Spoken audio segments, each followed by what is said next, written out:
आज हम देखेंगे एनसीईआरटी 8 क्लास का चैप्टर 2 है। इससे पहले हम देखे थे भारतीय संविधान। अब चैप्टर 2 है। चैप्टर 2 इसमें हम देखेंगे धर्मनिरपेक्ष की समझ। क्या देखेंगे? धर्मनिरपेक्ष की समझ। धर्मनिरपेक्ष की समझ में कह रहे धर्म के बारे में। किसके बारे में? धर्म के बारे में। इसमें कुछ उदाहरण दिया गया है। जो कल्पना कीजिए कि आप हिंदू या मुस्लिम है और अमेरिका किसी ऐसी भाग में रहते हैं जहां ईसाई कट्टरपंथी बहुत कतरवार है। मान लीजिए कि अमेरिका का नागरिक होते हुए भी कोई आपको किराए पर मकान नहीं दे पाता है। ये अमेरिका की बात हो गया। और भारत की बात करते हैं। भारत क्या है? तो भारत एक धर्मनिरपेक्ष देश है। इसमें कह रहा है इतिहास हमें धर्म के आधार पर भेदभाव बेदखल और अत्याचार के अनेक उदाहरण मिलते हैं। जैसे धर्मनिरपेक्ष कोई जम्मू कश्मीर में देखे, धर्म के नाम पर क्या कर दिया गया था? धर्म के नाम पर ही क्या कर दिया गया था? जम्मू कश्मीर में मार दिया गया था धर्म के नाम पर। तो इसमें कहते हैं, तो पहले देख लेते हैं, इतिहास में हमें धर्म के आधार पर भेदभाव बेदखल और अत्याचार के अनेक उदाहरण मिलते हैं। शायद आपने पढ़ा होगा कि हिटलर ने जर्मनी में यहूदियों पर किस तरह के अत्याचार किए। वहाँ कोई लाख लोगों को केवल धर्म के आधार पर मार दिया जाता था। लेकिन अब यहूदी धर्म को मानने वाले इजराइल में भी मुसलमान और ईसाई अल्पसंख्यक के साथ अमानवीय व्यवहार किया जा रहा है। सऊदी अरब में गैर मुसलमानों को मंदिर या गिरज घर बनाने की छूट नहीं है। न ही इन धर्म के लोग वहां पूजा आचरण के लिए किसी सार्वजनिक स्थल पर इकट्ठा हो सकता है। भारत में देखा जाए तो भारत में क्या है? सभी धर्म को अपना धर्म, सभी धर्म को अपना अपना पूजा करने के अधिकार है। जैसे मान लेते हैं हिंदू धर्म। हिंदू धर्म में क्या है? कोई अगर हिंदू धर्म अपनी त्यौहार मना रहा है तो उससे कोई रोक सकता है? नहीं ना। जैसे मुस्लिम धर्म, मुस्लिम समुदाय में देखो, मुस्लिम समुदाय में से ईद मनाता है। तो ईद क्या है? उसको मनाने के लिए कोई रोक सकता है? अपनी धर्म को सब मान सकता है। से ईसाई धर्म वो अपनी धर्म को मनाता है। कोई तो यहाँ क्या है? धर्मनिरपेक्ष भारत क्या है? भारत एक धर्मनिरपेक्ष राज्य है, इसलिए सभी धर्म को क्या है? मनाने की इजाज़त देता है। इसमें कहा गया है इन सभी उदाहरणों के एक धर्म के लोग अन्य धार्मिक समुदाय के लोगों के साथ है तो भेदभाव कर रहे हैं या उनकी उत्पीड़ना पर रह रहे हैं। भेदभाव की ऐसी घटना तब और ज़्यादा बढ़ जाती है जब एक दूसरे धर्म के स्थान पर राज्य किसी एक धर्म को अधिकृत मान्यता प्रदान करता है। जाहिर है कोई व्यक्ति अपने धर्म की वजह से भेदभाव का विनाश शिकार होना चाहता है।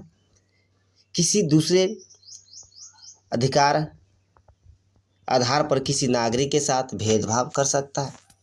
अब देखते हैं, से कोई भी व्यक्ति है, कोई धर्म के आधार पर किसी को भेदभाव, देखो जैसे ये है अगर बना दिया गया, देखो से है, ईद है, ये कोई भी पूजा स्थल है, सबका अपना अपना है, सबको मनाने के लिए अधिकार दिया गया ना, सब मना रहा है। धर्मनिरपेक्षता क्या है? अब देखो इसमें कह रहा है धर्मनिरपेक्षता क्या है? तब भारतीय संविधान में मौलिक अधिकार के व्यवस्था की गई है। क्या किया है? मौलिक अधिकार की व्यवस्था की गई। ये अधिकार न केवल राज्य की सत्ता में से हमें बचाता है, बल्कि बहुमत की निरंकुशता से भी हमारी रक्षा करते हैं। भारतीय संविधान सभी को अपनाने, धार्मिक विश्वासों और गैर तरीकों को अपनाने की छूट देती है। सबके लिए समान धार्मिक स्वतंत्रता। इस विचार को ध्यान में रखते हुए भारतीय राज्य में धर्म और राज्य की शक्ति को एक दूसरे से अलग रखने की रणनीति अपनाई है। धर्म को राज्य से अलग रखने की इसी अवधारणा को धर्मनिरपेक्ष कहा जाता है। इसी अवधारणा को क्या कहा जाता है? धर्मनिरपेक्ष कहा जाता है। अब जैसे मान लेते हैं, एग्जाम्पल लेते हैं, जैसे कोई अगर भारत का नागरिक है, अगर कोई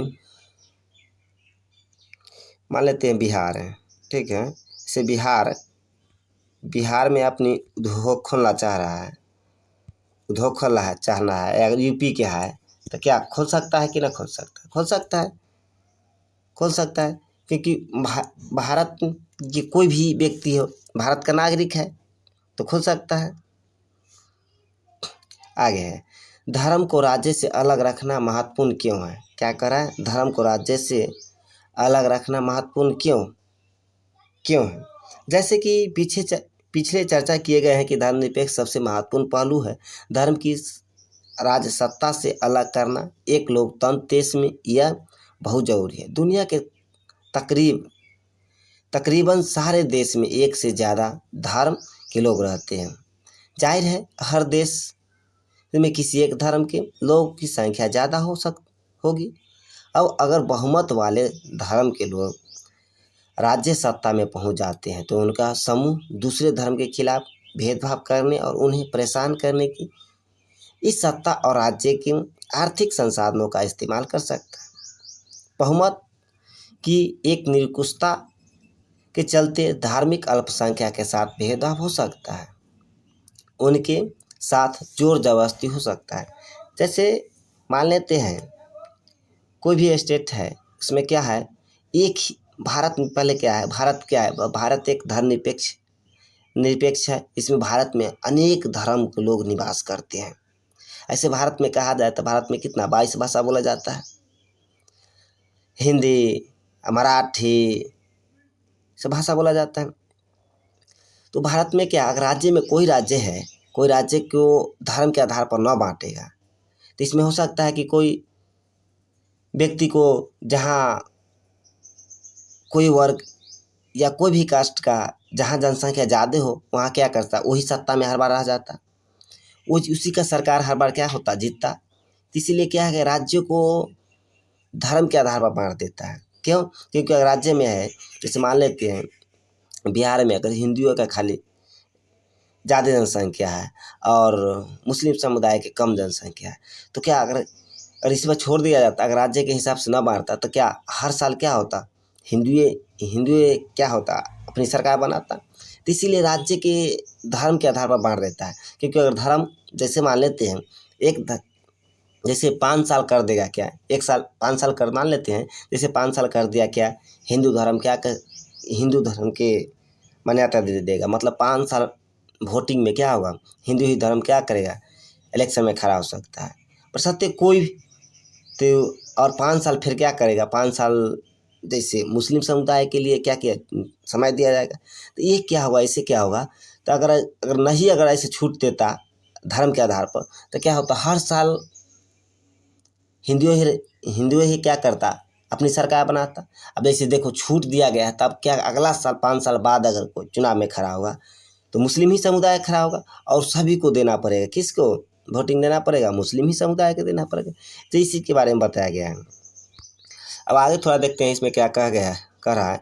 लोकतांत्रिक समाज में धर्म को राज्य से अलग रखने का एक महत्वपूर्ण कारण यह है कि हमें लोगों के धार्मिक चुनाव, जो बात बताए हैं अभी, क्या है, धार्मिक चुनाव के अधिकार की रक्षा करनी है। इसका अर्थ यह है कि देश के किसी भी व्यक्ति एक ही धर्म से निकालने और दूसरे धर्म की अपनाने या धार्मिक उपदेशों की अलग ढंग से व्याख्या करने की स्वतंत्रता होती है। आइए इस बात को और अच्छी तरह से समझने